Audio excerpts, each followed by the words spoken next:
চলার পথে দেখলাম হঠাৎ করে মা দুর্গা ধাবা। মা দুর্গা ধাবায় বিশেষত্বটা হচ্ছে খেতে আসিনি, কিন্তু নিতে এসেছি। কি নিতে এসেছি? কারণ তোমরা বা আমরা বা অনেকেই জানো যে দেওঘরে পেড়া সন্দেশ খুব বিখ্যাত। সেই পেড়া সন্দেশকে নেওয়ার জন্য আমরা এই মা দুর্গা ধাবায় আজকে এসেছিলাম। অনেকটাই প্রায় অনেক পরিমাণেই নিয়েছি পেড়া সন্দেশ। খুবই টেস্টি এবং খুবই মানে অসাধারণ আর কি, না খেলে আর কি বোঝা যায় না। তাই আমি সবাইকে সাজেস্ট করব যে তোমরাও আসো, এসে এখানে এই মা দুর্গা ধাবাতে ভিজিট করো, পেড়া সন্দেশ নাও, খুব ভালো লাগবে।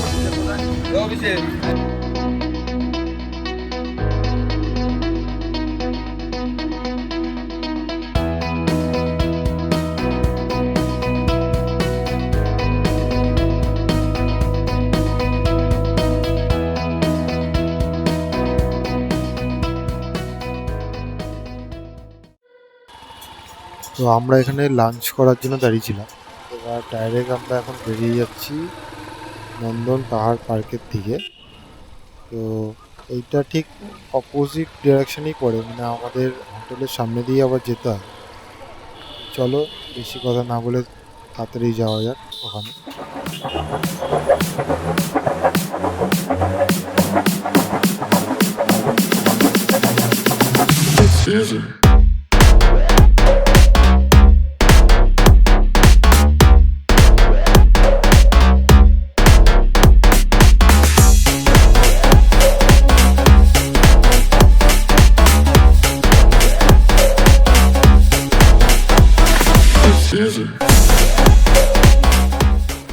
অবশেষে আমরা চলে এসেছি নন্দন পাহাড় পার্কে। এবার আমরা আমাদের বাইকগুলো পার্কিং করার জায়গা খুঁজছি। তো পার্ক করে তারপর আমরা যাব। এটা অ্যাকচুয়ালি এই পার্কটা একটা পাহাড়ের ওপরে, যতটা সম্ভব তোমাদের আমি দেখানোর চেষ্টা করব।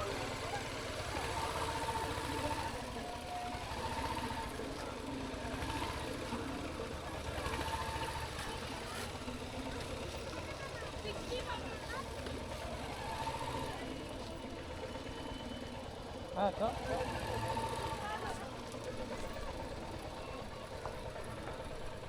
এখানে না, এখানে না।